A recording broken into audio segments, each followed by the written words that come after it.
Бажаю здоров'я, шановні українці.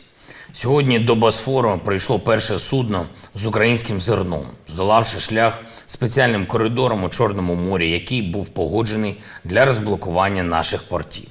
Наша мета зараз, щоб була регулярність, щоб коли один корабель виходить з порту, мають бути вже й інші судна, і ті, які завантажуються, і ті, які на підході до порту. Безперервність, регулярність – це потрібний принцип. Потрібний усім споживачам нашої агропродукції. Вже багато сказано про те, чому важливо відновити український аграрний експорт. Додам зараз тільки одну деталь. Експорт цього року потрібен, щоб у наших фермерів та агрокомпаній був достатній ресурс для посівної наступного року. Це питання продовольчої безпеки вже і для нашої країни. Зараз забезпечується наступний рік. Росія провокувала продовольчу кризу для того, щоб використовувати постачання пшениці, кукурудзи, олії як зброю. Так само, як вона вже робить з газом і нафтою. Росія створює дефіцит, грає на підвищення цін, а коли це провокує соціальні негаразди, вимагає політичних поступок. Це не повинно спрацювати з продовольством. Звичайно, ми розуміємо, з ким маємо справу. І в Росії розуміють, що втрачають одну з можливостей тероризувати світ. Але коли світ об'єднаний, коли партнери виконують взяті зобов'язання, можна досягати необхідного результату. Подивимось, як працюватиме зернова ініціатива найближчими днями. І я хочу, щоб це усвідомили всі в Україні. Попри ту дезінформаційну кампанію щодо зернової ініціативи, яку розповсюджують вороги нашої держави, кожна гривня, яку заробляють наші аграрії, і всі відновлені міжнародні зв'язки України стануть внеском у посилення нашої держави. Говорив сьогодні з генеральним секретарем НАТО Єнсом Столтенбергом. Звичайно, ключова тема – це оборонна підтримка нашої боротьби за свободу. Це взаємодія, яку ми маємо посилювати постійно заради наших спільних інтересів. Був в Києві сьогодні голова ОБСЄ і міністр закордонних справ Польщі Збігнев Рау.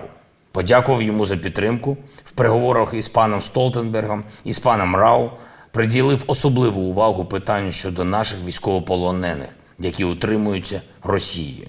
Зокрема, це стосується і російського теракту в Оленівці, який має стати вирішальним аргументом для усіх цивілізованих країн світу, щоб офіційно визнати Росію державою-терористом.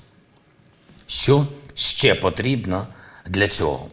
Хіба це недостатньо жорстокий очевидний теракт, щоб у ключових столицях світу були ухвалені відповідні рішення щодо визнання Росії державою-терористом?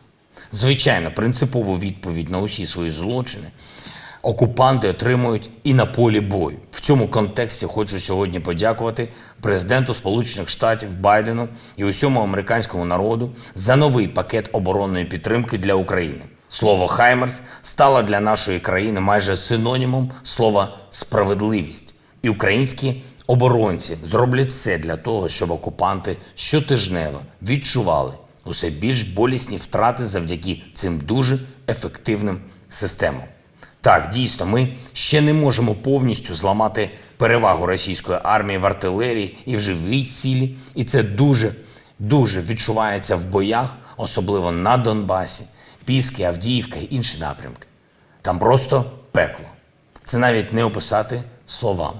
І кожен українець повинен бути завжди вдячний нашим воїнам, які захищають українські позиції там, попри відчутну вогневу перевагу терористів. Але щодня наші дипломати і усі інші представники нашої держави роблять усе можливе і усе неможливе, щоб отримати для України ту зброю, яка зрештою допоможе зупинити цю орду. І щоб переконати усіх, хто ще буває сумнівається щодо постачання. Сьогодні я дякую також і цим людям, кожному і кожній, хто забезпечує постачання зброї, хто просуває необхідні рішення в державах-партнерах, хто буквально живе у цих переговорах щодо зброї. Маємо і чергові рішення щодо посилення санкцій проти Росії за війну. Сполучені Штати і Канада розширили перелік фізичних і юридичних осіб, проти яких застосовані обмеження. Це правильний шлях, і потрібно, щоб Євросоюз якнайшвидше заповнив санкційну паузу, ухваливши новий пакет санкцій проти держави-терориста.